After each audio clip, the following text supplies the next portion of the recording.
Pada 6 dan 9 Agustus 1945, bom atom dijatuhkan di Hiroshima dan Nagasaki. 15 Agustus 1945, Jepang menyerah tanpa syarat terhadap sekutu dan menjadi penanda berakhirnya Perang Asia Timur Raya. Memasuki tanggal 17 Agustus 1945 tengah malam, puluhan tokoh pemuda serta anggota PPKI telah berkumpul di rumah Laksamana Maeda.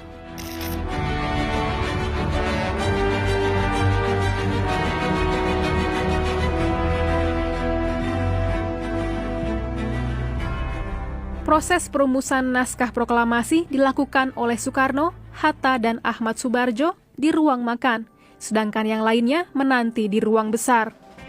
Yang merumuskan 3, Bung Karno pengen Bung Hatta yang mendikte, karena Bung Hatta ini yang paling tertib bahasanya kira-kira, ya kan? Ini bahasa politik ya kan? Kata Bung Karno, you diktein, saya tulis.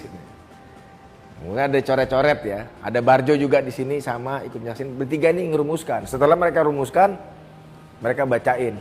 Sebetulnya ada kompromi juga. Jadi di kalangan mereka katanya gimana kalau kita ngikutin caranya deklarasi kemerdekaan Amerika gitu, di mana founding fathers-nya ikutan teken semua.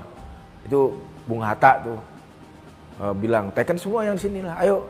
Wah, gue bingung kan, gini. Kemudian Soekarni datang dengan usul, udah yang teken berdua aja, tapi atas nama bangsa Indonesia, atas nama rakyat Indonesia. Ayo udah disetujui. Nah, setelah tadi disepakati siapa yang harus menandatangani, apa saja yang harus diubah, dan akhirnya sudah sepakat. Nah, kemudian Bung Karno meminta kepada Sayuti Melik untuk mengetik naskah proklamasi dengan didampingi wartawan BM Dia. Ada permasalahan memang awalnya. Saat itu Maeda tidak memiliki mesin ketik dengan huruf Latin, punyanya huruf kanji, dan akhirnya ajudan Maeda berinisiatif meminjam ke markas Angkatan Laut Jerman. Mesin ketik milik Angkatan Laut Jerman itulah yang digunakan untuk mengetik naskah proklamasi. Waktu menunjukkan sudah masuk pukul 2 dini hari, sudah tanggal 17 Agustus 1945. Setelah kemudian selesai diketik, Sayuti Melik menyerahkan kepada Bung Karno dan Bung Hatta, dan kemudian Bung Karno dan Bung Hatta menandatangani di atas grand piano yang saat itu ada di rumah Maeda. Jadi proses penandatanganan naskah proklamasi di atas piano ini. Berbekal naskah yang telah ditandatanganinya, Soekarno memproklamasikan kemerdekaan Indonesia beberapa jam kemudian. Proklamasi dilakukan di kediamannya di Jalan Pegangsaan Timur yang berjarak hampir 2 km dari rumah Laksamana Maeda.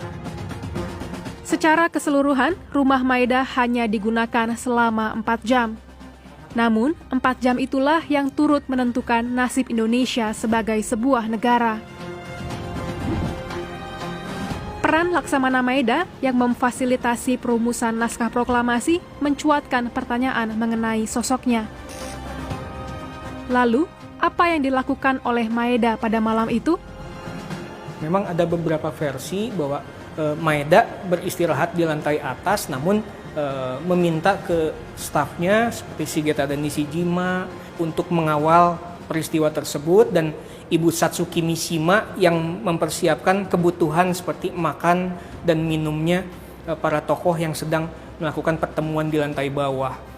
Penampakannya orang Jepang gitu ya, yang kemungkinan bisa dikesankan campur tangannya Jepang terhadap kemerdekaan Indonesia itu untuk sementara waktu memang nggak pernah disebutkan, sampai kemudian Shigeta dan Nishijima mengeluarkan satu memoir gitu.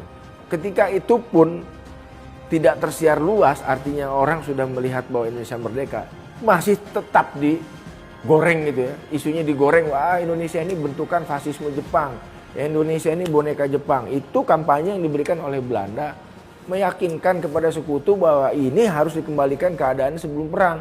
Karena pemerintah yang sekarang nggak legitimate, dia disokong oleh Jepang, buktinya ini. Nah, itu kira-kira.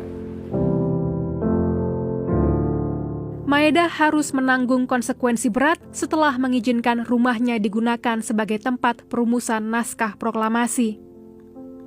Saat Inggris datang pada September 1945, Maeda dan stafnya, Shigeta dan Nishijima, ditangkap dan dimasukkan ke penjara Glodok dan rutan Salemba. Setelah dipulangkan ke Jepang, Maeda dituduh membangkang. Hingga akhir hayatnya, Maeda memilih menjadi warga sipil biasa.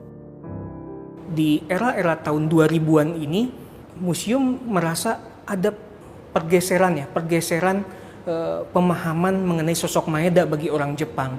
Mungkin saat veteran-veteran Jepang, rekan-rekan sejawatnya masih hidup, Maeda dianggap sebagai pembangkang. Namun untuk generasi kemudian, generasi ketiga tahun 2000-an, mungkin dari pihak Angkatan Laut Jepang sudah memposisikan Maeda sebagai sosok yang layak diperhitungkan dalam percaturan pasca Perang Dunia Kedua.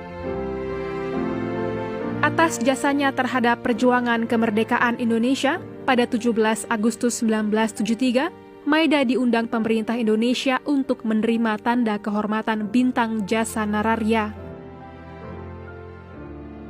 Maeda mengembuskan napas terakhirnya pada 13 Desember 1977.